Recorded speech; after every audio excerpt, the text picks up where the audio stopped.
आप ये देखें, ये टंकी का हाल देखें, क्या हाल हुआ हुआ है इसका।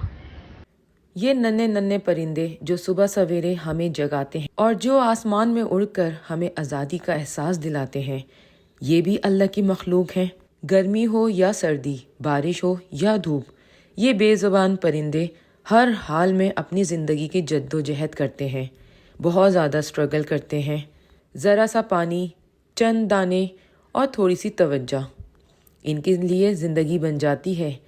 आज अगर हम अपनी छत, बालकोनी या खिड़की के पास परिंदों के लिए पानी और दाना रख दें तो याद रखें, ये नेकी कभी ज़ाया नहीं जाती, क्योंकि जो दिल अल्लाह की मखलूक के लिए नरम हो जाए, अल्लाह उस दिल पर अपनी ख़ास रहमत नाजिल करता है। आइए आज किसी परिंदे की ज़िंदगी को हम आसान बनाएं। ये परिंदे अल्लाह की वो खूबसूरत मखलूक हैं जो हर सुबह अल्लाह की तस्बीह में मसरूफ़ होती हैं। कुरान पाक में है कि आसमानों और ज़मीन की हर चीज़ अल्लाह की हम्द बयान करती है, मगर हम उनकी तस्बीह को समझ नहीं पाते। ये बेज़बान परिंदे ना किसी से शिकवा करते हैं और ना ही किसी से मांगते हैं, बस भरोसा करते हैं तो सिर्फ़ और सिर्फ अपने परवरदिगार पर। नबी करीम ने फरमाया कि हर जानदार पर रहम करने में अजर है। आज अगर आप इनके लिए पानी का एक प्याला या चंद दाने भी रख देते हैं तो ये छोटी सी नेकी अल्लाह के लिए बहुत बड़ी बन जाती है। परिंदे ये नन्हे नन्हे मगर बहुत प्यारे फरिश्ते होते हैं जो हर दिन अल्लाह की कुदरत की याद दिलाते हैं। क्या आपने कभी गौर किया है कि ये परिंदे बिना खाए पिए, कोई इंतज़ाम नहीं होता खाने पीने का, लेकिन फिर भी आसमान की बुलंदियों में उड़ते हैं और इंतहाई दर्जे खुश रहते हैं। अल्लाह ताला ने कुरान में फरमाया है, सब चीज़ें अल्लाह की तस्बीह करती है और ये परिंदे भी हर लम्हा अल्लाह की तस्बीह करते हैं। हमसे कह रहे हैं कि हर हाल में अल्लाह पर भरोसा रखो। हम भी छोटे छोटे अमल से इनके लिए आसानियाँ पैदा कर सकते हैं। नबी करीम ने इरशाद फरमाया, जो किसी जानदार पर रहम करता है, अल्लाह उस पर अपना ख़ास करम फरमाता है।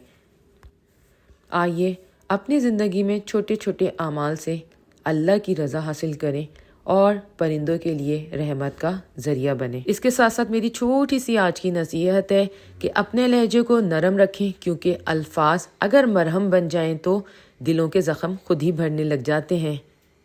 अस्सलाम वालेकुम एवरीवन, मैं हूँ फ़ाइज़ा रिजवी और आप लोग देख रहे हैं मदर डॉटर व्लॉग्स। मेरी बहनें, मेरे भाई जो मेरी वीडियो देखते हैं, उन सबको मेरी तरफ से सुबह बखैर। और आज का व्लॉग हम करने लगे हैं स्टार्ट। सारी रूटीन आपके साथ शेयर करेंगे, क्योंकि पिछले 2 से 3 दिन से मेरा व्लॉग नहीं आया। बहुत ज़्यादा मसरूफ़ थी मैं शादी के चक्रों में। शादियाँ एकदम से फैमिली में आ गई थी सारी, और एक दिन सुबह भी जाना हुआ। संडे को तो हम लोग मॉर्निंग में भी गए, मतलब इवेंट था, दिन का था।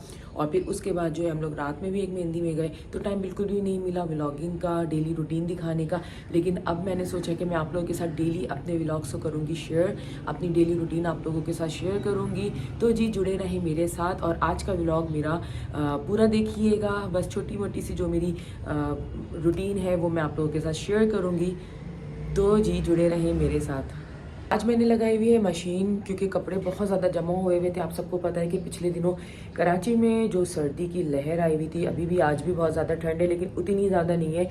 अभी तो ज़ाहिर है सूरज वूरज निकला हुआ है तेज़, तो इतना पता नहीं चल रहा। तो मैंने सोचा कि हम धो लें अपने कपड़े, क्योंकि कपड़े बहुत ज़्यादा मेरे जमा हुए हुए हैं। आप सबको पता है कि सर्दियों में सारे काम हो जाते हैं, सिर्फ जान जाती है कपड़े धोने से। तो मैंने मशीन लगाई हुई है और हमारे घर में थोड़ा सा काम छिड़ने वाला है मज़दूरों का, वो मैं आप लोगों के साथ शेयर करूँगी कि कौन सा काम छिड़ रहा है। जो काम है बड़ा ज़रूरी काम था, और उसकी वजह से जो हमारा कनेक्शन है मेन चीज़ का, जिसके बगैर ज़िंदगी बिल्कुल आसान नहीं है, वो होने वाला है डिस्कनेक्ट। लेकिन कोई ना कोई जुगाड़ तो करना पड़ेगा, जाहिर सी बात है। जीने के लिए वो एक चीज़ की बहुत ज़्यादा ज़रूरत है जो हमारी डिस्कनेक्ट होने वाली है। वो आगे चल के मेरे व्लॉग में आपको चलेगा पता, आज नहीं तो कल के व्लॉग में पता चलेगा। तो जी जुड़े रहें मेरे साथ और डेली मुझे मेरी वीडियोस देखें। और जिन्होंने अभी तक नहीं किया हुआ सब्सक्राइब, वो कर दें जल्दी से मेरे चैनल को सब्सक्राइब और वीडियो को लाइक कर दें।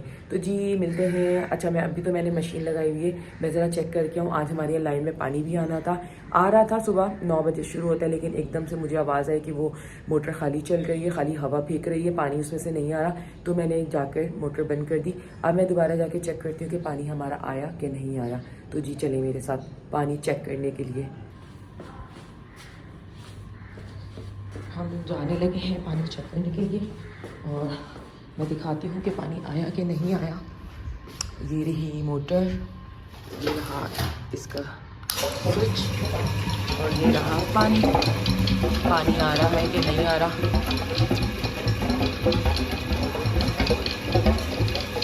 ये देखिए पानी आ नहीं रहा, एकदम से आया था और गायब हो गया। सिर्फ 10 मिनट पानी आया और हमारा पानी गायब हो गया। पता नहीं कब खोलेंगे दोबारा। आ गया।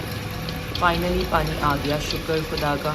पानी भी एक बड़ी नेमत है, आता है तो सब खुश हो जाते हैं। हमारे यहाँ 3 दिन के बाद पानी आता है, चौथे दिन लाइन में। तो जी ये पानी हमारा भरना हो गया है शुरू। चलें जी अब हम ऊपर चलते हैं। ओह बंद कर दिया। पानी आ गया है, शुक्र है मैंने पानी खोल दिया है, मोटर चला दी है। अब हम ऊपर जा रहे हैं और मैंने धोने लगी हूँ अपने कपड़े। तो जी हमारे साथ चलें, आप लोग भी चेक करें कि हम ऊपर जाके क्या करने लगे हैं। चलें मैं ऊपर आ गई हूँ और आप लोग भी इस तरह की छोटी छोटी सी एक्सरसाइजेज जो होती हैं वो करनी चाहिए। सुबह उठ के अपने कामों में लगना चाहिए, इससे आप लोग रहते हैं बहुत ज़्यादा एक्टिव। ये नहीं कि बस बिस्तर में घुसे और सो गए। तो इस तरह मैं कहती हूँ सीढ़ियाँ उतरना चढ़ना आपको बहुत ज़्यादा चाहिए, जिससे आप बहुत ज़्यादा एक्टिव रहते हैं। तो बस देर बहुत हो रही है, आज ज़्यादा इंट्रो हमारा हो गया है लंबा। तो हम चलते हैं अपने कपड़े धोने के लिए, जो हमने मशीन लगाई है। काम को समेटना है, 11 बजे से पहले मैंने वॉशिंग कंप्लीट कर लेनी है, क्योंकि फिर बच्चों के आने का टाइम हो जाता है। और मेरे बच्चे जब आ रहे होते हैं तो उसके बाद मैं फिर कुछ काम करना पसंद नहीं करती। मतलब कि बस बच्चे आएँ, सब काम हो चुका हो, बच्चे आएँ, खाएं पिए, नमाज़ पढ़ें, फिर सोने की करें, क्योंकि उठ के बच्चों को जाना होता है ट्यूशन। तो इसीलिए जो है मैं चाहती हूँ कि सारा काम हमारा पहले ही निमट जाए। तो फाइनली मेरे कपड़े धुल चुके हैं। यहाँ पर मैंने सारे फैला दिए, आधे उधर टेरेस पे मौजूद है। और आज अच्छी धूप निकली है, ठंड भी थोड़ी सी कम है। और मेरा ये नाश्ता है, अब मैं करने लगी हूँ नाश्ता करूँगी। और मैंने पहन लिया है स्वेटर दोबारा से, इतना मोटा वाला, क्योंकि मुझे बहुत सर्दी लग रही थी। पता नहीं क्यों मैं कपड़े धोने में पूरी भीग जाती हूँ। और अभी मैंने समेटना है पूरा घर। ये देखिए क्या हाल हो रहा है, ब्लैंकेट्स का इतना ओवरलोड हो रहा है। तो अब मैं करने लगी हूँ नाश्ता, फिर मिलते हैं आपसे नाश्ता करने के बाद। तो कुछ समझ नहीं आ रहा कि रोज़ क्या पकाएं, और थोड़ा सा हमारे घर में काम छिड़ गया है। तो मैं अभी आपको दिखाती हूँ कि जिसका क्या असर हुआ है, मेन चीज़ पर असर हुआ है जो हमारे घर में काम होने वाला है। तो अब जो है थोड़ा सा हाथ रोक के काम करना होगा। तो ऐसा कुछ मुझे समझ नहीं आ रहा था कि मैं क्या बनाऊँ। तो मैंने सोचा कि सब्ज़ी वाला आया था, हमने नीचे से ले ली सब्ज़ी। मैं बना लेती हूँ चाइनीज़ राइस, बना रही हूँ सिंपल, बस राइस बनाऊँगी। और बच्चों के आने से पहले हमने सोचा झटपट बन जाता है, ये टाइम भी नहीं लगता, क्योंकि ऐसा कुछ समझ नहीं आ रहा। फाइनली हम किचन में आ चुके हैं, हमने सब्जियां, ओहो तो ये प्रॉब्लम हुई है हमारे घर, जो मैंने आपको बताया था कि हम आपको बताएंगे आगे के ब्लॉग में।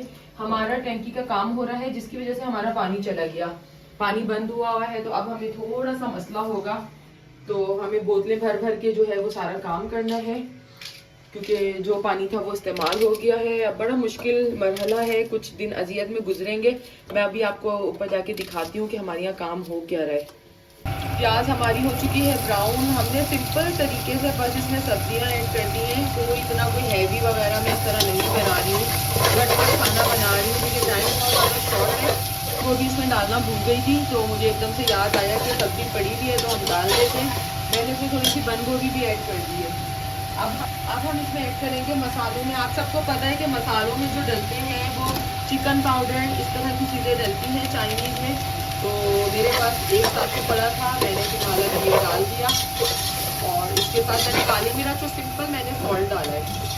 अब हम इसको हल्का सा भून कर फिर हम इसमें चावल डाल देंगे। इस कदर हमारा मुश्किल हो रहा है काम करना, पानी के बगैर नल में पानी नहीं आता तो एक अजाब जान हो जाती है लाइफ में, कहती हूँ। अब हमने चावल खैर इस तरह 3 से 4 दफ़ा हमने निकाल दिए घर की बॉटल से, जिसमें पानी हमारा भरा हुआ था। गलत भर गई, ये रख दिया। अब हम डालने लगे हैं चावल, इसमें डाल देंगे चावल। मैंने कोई पानी वानी भी नहीं डाला, क्योंकि मैं जो झटपट चावल बना रही हूँ। चलिए अब हम इसमें पानी डालकर नमक चेक करके इसको हम रख देते हैं बनाने। तो जी खाना हमारा तकरीबन तैयार हो चुका है, और बच्चे आने वाले हैं, 2:30 बजने वाले हैं। और मैंने सोचा चलें जी आप लोगों के साथ हम निकाल के दिखाते हैं कि किस तरह हमारे चावल बने हैं। हो गए तैयार, गैस बहुत ज़्यादा स्लो थी, लेकिन फिर भी हमने काम कर दिया, खाना तो पकना है। तो जी किचन में चलते हैं और फिर देखें कि हमारे चावल की फ़ाइनल लुक क्या आती है। चलें जी, अब हमारे हो चुके हैं फाइनली राइस जो है वो हो चुके हैं तैयार। मैंने थोड़े से नरम बनाए थे क्योंकि ज़ाहिर है कोई सॉस वगैरह नहीं है, झटपट वाले चावल बने हैं, तो इसलिए मैंने कहा थोड़े से जूसी होने चाहिए चावल, इतने खड़े खड़े अच्छे नहीं लगते हैं। तो जी बस बच्चों का इंतज़ार है, बच्चे आते हैं तो हम खाने लगे हैं खाना। मैंने निकाल दिया है चावल और अब हम इसको खाएंगे और चेक करेंगे कैसे बने हैं। झटपट से चावल हमारे तैयार हो गए और टाइम हो गया 2:30 बज रहे हैं घड़ी में। बाकी तकरीबन मेरे जो कपड़े मैंने धोए थे ये भी खुश्क हो चुके हैं और अभी थोड़े से वॉशरूम में पड़े हैं क्योंकि जगह ऑलमोस्ट फुल हो चुकी है। जब वो जगह यहाँ से हटेंगे कपड़े तो फिर मैं और यहाँ पे फैलाऊंगी। और बस फाइनल जो बात थी हमारी, ये काम हो रहा था कि हमारी जो ये टैंकी है इसकी आप पहले मैं आपको दिखाती हूँ बिफ़ोर। इसकी ये हालत हुई हुई है कि ये अब जो है ना इसमें गुंजाइश नहीं है, धड़ धड़ करके कभी भी गिर जाएगी क्योंकि इसमें जो है ना बहुत ज़्यादा क्रैक्स आ गए हैं। तो ये टूट फूट का शिकार हो गई है, काफ़ी पुरानी है, पता नहीं कितने साल 30-20 साल पुरानी है। खैर मेरी तो शादी नहीं हुई थी, उससे पहले की बनी हुई है। तो जी इसका काम हो रहा है, मज़दूर ऊपर आए हुए हैं। तो पहले नीचे कनेक्ट करने के लिए हमने एक जो ऊपर की टैंकी थी उसको कनेक्ट की है ताकि हमारा काम वाम तो चले 15 दिन, वरना ख्वारी है जी। उसके बाद जो है ना ये तोड़ेंगे, कल से इसको तोड़ने का काम हो जाएगा जारी। इसीलिए मैंने आज जितने कपड़े थे, मुझे ऑर्डर आया था कि जितने कपड़े हैं लगा के धो डालो, कुछ भी नहीं छोड़ना, क्योंकि आने वाले 15 दिन तक जो है ना बड़ा मुश्किल हो जाएगा, पानी की समझे एक तरह से होगी तंगी। तो इसीलिए हमारे जो नलके हैं उसमें पानी नहीं आ रहा। ये वजह थी, मैंने कहा था आपको लास्ट में बताऊंगी कि इस टंकी का कनेक्शन जो है वो काटा हुआ है। दूसरी टंकी में पानी भर रहे हैं तो वो उसमें पाइप वाइप की फिटिंग कर रहे हैं। एक बड़ी ख्वारी का काम होता है, ये सारे घर के काम छिड़ जाए ना तो एक लाइफ जो है ना रुक सी जाती है, लेकिन क्या करें, हमने तो लाइफ गुजारनी है, अपनी रूटीन को इसी तरह जारी रखना है। तो जी ये था मेरा आज का व्लॉग। इंशाल्लाह कल जब ये टूटेगी ना तो फिर मैं आपको टंकी दिखाऊंगी और कि इसकी क्या सूरत हाल है और कितने दिन का काम है। आपको मैं डेली मतलब अपडेट करती जाऊंगी कि काम हो रहा है, कितना हो गया, कितना बाकी है। आप ये देखें, ये टंकी का हाल देखें, क्या हाल हुआ हुआ है इसका, कितना ख़राब हाल इसका हुआ हुआ है। मैं ऊपर नहीं जा रही, शायद ऊपर कोई मज़दूर है, अगर नहीं है तो मैं आपको दिखाती हूँ, हो सकता है कोई मज़दूर ना हो। मैं आराम से ऊपर जाती हूँ, आप लोगों को दिखाती हूँ ताकि आपको पता चल जाए। हो रहा है अभी काम ना यहाँ पर, ये हाल हुआ हुआ है टंकी का। ये देखें ऊपर मज़दूर हैं तो मैं थोड़ा सा स्लो हो गई, बहुत ख़राब हुई हुई है। और यहाँ पे कनेक्शन दिया हुआ है इस ब्लू टंकी का, यहाँ पर इसमें हो रहा है कनेक्शन। तो जी बेचारा मज़दूर था वो साइड पे हो गया शर्मा कर लेकिन मैंने आपको इसीलिए दिखाया है कि क्या हाल हो रहा है टंकी का। तो अब हमारा काम होने वाला है शुरू। तो जी आज के इस व्लॉग को मैं करने लगी यहीं तक ख़त्म। अगर मेरा व्लॉग अच्छा लगे तो जल्दी से कर दें चैनल को सब्सक्राइब, न्यू देखने वाले वीडियो को लाइक कर दें। मिलते हैं अगले व्लॉग में कल के, तब तक के लिए अल्लाह हाफिज़।